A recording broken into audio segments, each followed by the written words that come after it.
Hello and welcome to my YouTube channel. दोस्तों, इस video के माध्यम से आज मैं आप सभी को बताने वाले कि आप अपने मोबाइल फ़ोन की मदद से कास्ट सर्टिफिकेट यानी कि जाति प्रमाण पत्र का ऑनलाइन आवेदन कैसे करें, वो भी बिल्कुल फ्री में। दोस्तों, अब आपको जाति प्रमाण पत्र यानी कि कास्ट सर्टिफिकेट बनाने के लिए किसी भी नज़दीकी साइबर कैफे पर जाने की जरूरत नहीं है। अब आप अपने मोबाइल फ़ोन की मदद से घर बैठे कास्ट सर्टिफिकेट यानी कि जाति प्रमाण पत्र बना सकते हैं। तो दोस्तों, चलिए वीडियो कर लेते हैं स्टार्ट और सीखते हैं कि कास्ट सर्टिफिकेट यानी कि जाति प्रमाण पत्र का ऑनलाइन आवेदन कैसे करना है। तो इसके लिए सबसे पहले तो आपको अपने मोबाइल फ़ोन में क्रोम ब्राउज़र को आपको ओपन कर लेना है। दोस्तों, यहाँ पे आपको क्रोम ब्राउज़र दिख रहा होगा जो कि आपके मोबाइल फ़ोन में जरूर होगा। तो सबसे पहले इस क्रोम ब्राउज़र को आपको कर लेना ओपन।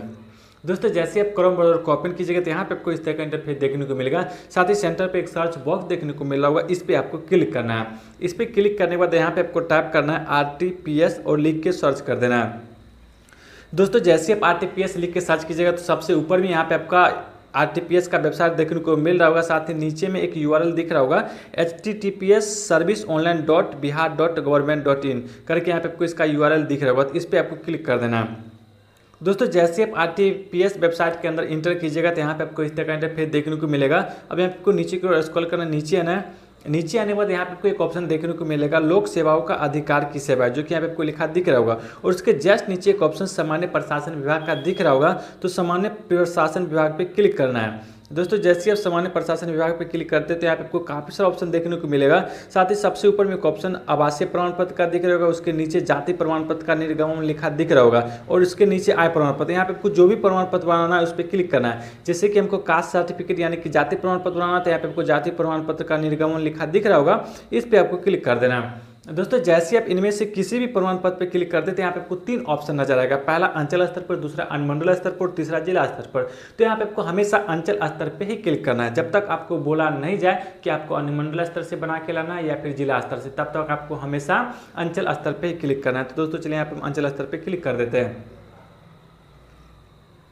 दोस्तों, जैसे आप अंचल स्तर पे क्लिक कीजिएगा तो अब यहाँ पे आपके सामने में एक फॉर्म देखने को मिल जाएगा। अब इस फॉर्म को यहाँ पे आपको जल्दीबाजी में फिलअप करना है, क्योंकि दोस्तों यदि आप फॉर्म भरने में थोड़ा सा भी लेट करते तो यहाँ पे आपको टाइम आउट देखने को मिलेगा, जो कि फिर से फॉर्म भरना पड़ेगा। इसलिए यहाँ पे आपको फॉर्म जल्दीबाजी में फिलअप करना है। तो दोस्तों, चलिए आइए जान लेते हैं, सीख लेते हैं कि इसमें क्या क्या भरना है और क्या क्या छोड़ना है। तो दोस्तों, सबसे पहले आपको करना क्या है, सबसे पहले ऊपर में आपको जेंडर दिख रहा है तो यहाँ पे आपको जेंडर सेलेक्ट कर लेना है। यदि आप स्त्री हैं तो स्त्री, पुरुष है तो पुरुष पे क्लिक करना है। तो दोस्तों, चलिए यहाँ पे पुरुष पे क्लिक कर लेते हैं। उसके बाद यहाँ पे आपको दिख रहा है अभिवादन, यानी कि यहाँ पे यदि आप अपने नाम के पीछे श्री लगाना चाहते हैं तो श्री पे क्लिक कर सकते हैं। यदि आप छोड़ना चाहते हैं तो छोड़ सकते हैं। तो चलिए यहाँ पे हम अपने नाम के पीछे कुछ भी नहीं लगाते तो इसको छोड़ देते हैं।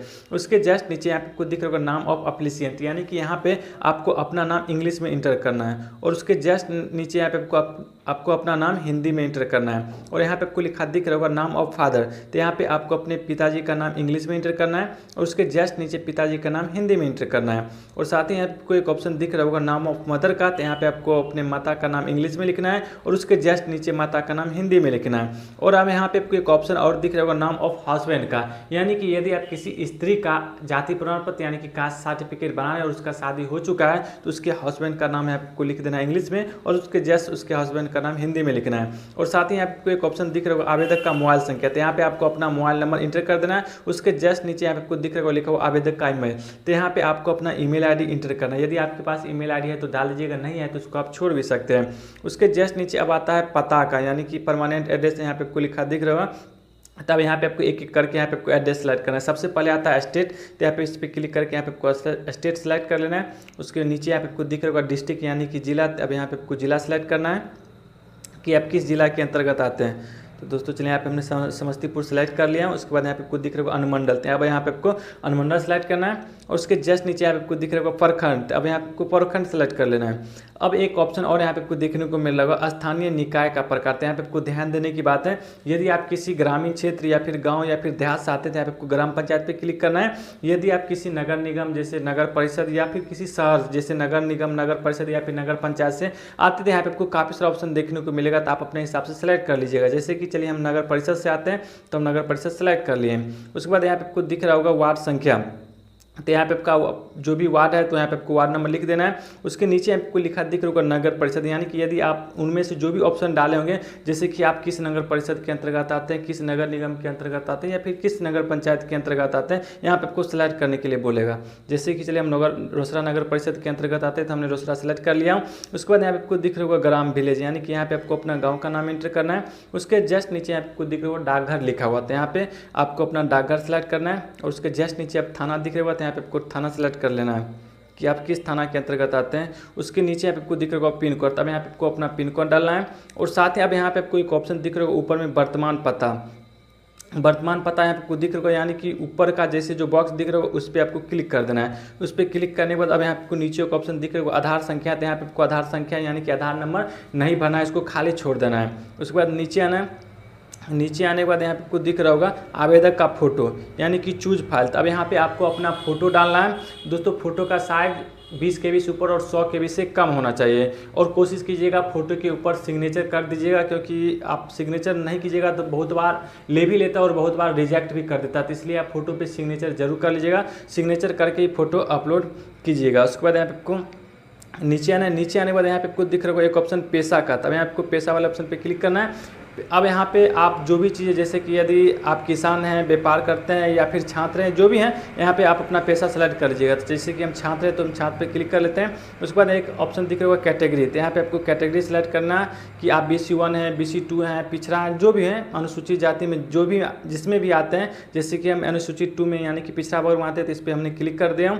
उसके बाद यहाँ पे आपको नीचे दिख रहा होगा कास्ट यानी कि जाति। अब यहाँ पे आपको जाति सेलेक्ट कर लेना है कि आपका जाति कौन सा आता है। चलिए यहाँ पे हम कुशवाहा यानी कि कोयरी आते हैं, तो यहाँ पे सेलेक्ट कर लिए।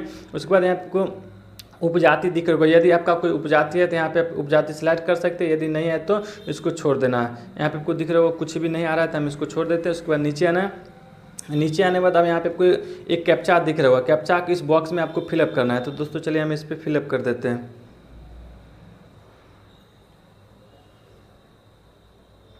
दोस्तों जब आप अच्छी तरह से फॉर्म को फिलअप कर लीजिएगा, उसके बाद नीचे एक ऑप्शन दिख रहा होगा प्रोसीड का। फॉर्म फिलअप करने के बाद यहाँ पे आपको प्रोसीड पे क्लिक कर देना है। दोस्तों चलिए सबसे पहले हम ऊपर दिए गए सारी चीज़ों को हम अच्छी तरह से भर लेते हैं, उसके बाद हम आगे की प्रक्रिया हम आपको बताएंगे। दोस्तों यहाँ पे आपको दिख रहा है ऊपर हमने फॉर्म को अच्छी तरह से फिलअप कर लिया। और दोस्तों जब आप फॉर्म को अच्छी तरह से फिलअप कर लीजिएगा, उसके बाद नीचे एक ऑप्शन प्रोसीड का दिख रहा होगा, तो यहाँ पे आपको प्रोसीड वाले ऑप्शन पे क्लिक कर देना है। दोस्तों जैसे आप प्रोसीड वाले ऑप्शन पे क्लिक कीजिएगा तो यहाँ पे आपको एक ऑप्शन ओके का दिख रहा होगा, तो यहाँ पे आपको ओके वाले ऑप्शन पे क्लिक कर देना है। दोस्तों जैसे आप ओके वाले ऑप्शन पे क्लिक कीजिएगा तो अब यहाँ पे आपको इस तरह का इंटरफेस देखने को मिलेगा। अब यहाँ पे आप इसको दोबारा से मिलाना चाहते हैं तो यहाँ पे आपको दोबारा से अच्छी तरह से मिला लेना है कि कहीं आपने जो भरा वो गलत तो नहीं है। यदि गलत होगा तो आपको नीचे एक ऑप्शन एडिट का दिखेगा, एडिट पे क्लिक करके आप इसको एडिट भी कर सकते हैं। यदि आपने जो भी चीज़ ऊपर भरा है यदि सारा चीज़ सही है तो उसके बाद नीचे एक ऑप्शन दिख रहा है अटैच का, अब यहाँ पे आपको अटैच वाले ऑप्शन पे क्लिक कर देना है। दोस्तों जैसे आप अटैच वाले ऑप्शन पे क्लिक कीजिएगा तो अब यहाँ पे आपको एक अपना डॉक्यूमेंट डालना है, यानी कि एक अपना पहचान डालना है। जैसे कि आधार कार्ड हो गया, पैन कार्ड हो गया, ड्राइविंग लाइसेंस हो गया। यहाँ पे आपको और भी सारा ऑप्शन देखने को मिलेगा। इनमें से जो भी डॉक्यूमेंट आपके पास है उसको यहाँ पे आपको अपलोड करना पड़ेगा। जैसे कि चलिए मेरे पास आधार कार्ड है तो आधार कार्ड पे क्लिक कर लेते हैं। दोस्तों जैसे आप आधार कार्ड सेलेक्ट कर कीजिएगा ना तो यहाँ पे एक चीज़ जरूर ध्यान दीजिएगा कि आधार कार्ड का जो ऊपर का भाग होता है वो और नीचे का जो भाग होता है दोनों एक ही PDF में होना चाहिए। और आधार कार्ड का जो साइज होना, यानी कि उस PDF का जो साइज होना चाहिए वो 20 KB से ऊपर और 100 KB से कम होना चाहिए। तो चलिए यहाँ पे हम आधार कार्ड को हम अपने गैलरी से हम सेलेक्ट कर लेते हैं, अपलोड कर लेते हैं। दोस्तों आधार कार्ड को अपलोड करने के बाद यहाँ पे एक ऑप्शन दिख रहा होगा सेव का, तो यहाँ पे आपको सेव वाले ऑप्शन पे क्लिक कर देना है। दोस्तों जैसे आप सेव वाले ऑप्शन पे क्लिक कीजिएगा तो अब यहाँ पे आपको इस तरह का इंटरफेस देखने को मिलेगा। साथ ही एक ऑप्शन सबमिट का दिख रहा होगा, तब यहाँ पे आपको सबमिट वाले ऑप्शन पे क्लिक कर देना है।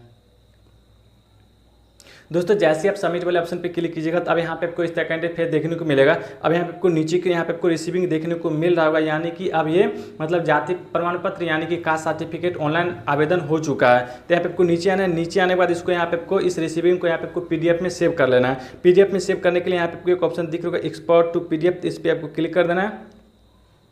दोस्तों जैसे आप एक्सपोर्ट टू PDF पे क्लिक कीजिएगा तब यहाँ पे आपको दिख रहा होगा ये PDF में सेव हो गया, जो कि आपको फाइल मैनेजर में देखने को मिल जाएगा। दोस्तों इसको सेव करके जरूर रख लेना है, क्योंकि यहाँ आपको सारा चीज़ देखने को मिलेगा कि यह कितने दिन के बाद मिलेगा, कौन सी तिथि में यह आपको मिल जाएगा, जो कि आपको दिख रहा होगा यहाँ पे लिखा हुआ, जो कि 10 दिन में यह मिलेगा। और यहाँ पे उसका डेट भी दिख रहा होगा 21 तारीख को यह हमको मिल जाएगा। और यहाँ पे ऊपर में आप आपको आवेदन संख्या भी देखने को मिल रहा होगा। जब ये बन जाएगा यानी कि कास्ट सर्टिफिकेट यानी कि जाति प्रमाण पत्र, तब इस आवेदन संख्या को टाइप करके आप उसको डाउनलोड कर सकते हैं। डाउनलोड भी ऑनलाइन ही होगा, इसके लिए हमने अलग से वीडियो बनाया है जिसका लिंक आपको हमारे नीचे डिस्क्रिप्शन बॉक्स में मिल जाएगा। तो दोस्तों इस तरीके से आप अपने मोबाइल फोन की मदद से घर बैठे कास्ट सर्टिफिकेट यानी कि जाति प्रमाण पत्र बना सकते हैं। दोस्तों यदि आपको वीडियो हेल्पफुल लगा तो वीडियो को लाइक कीजिएगा, चैनल पर नए तो चैनल को सब्सक्राइब कीजिएगा। फिलहाल के लिए इतना ही, धन्यवाद।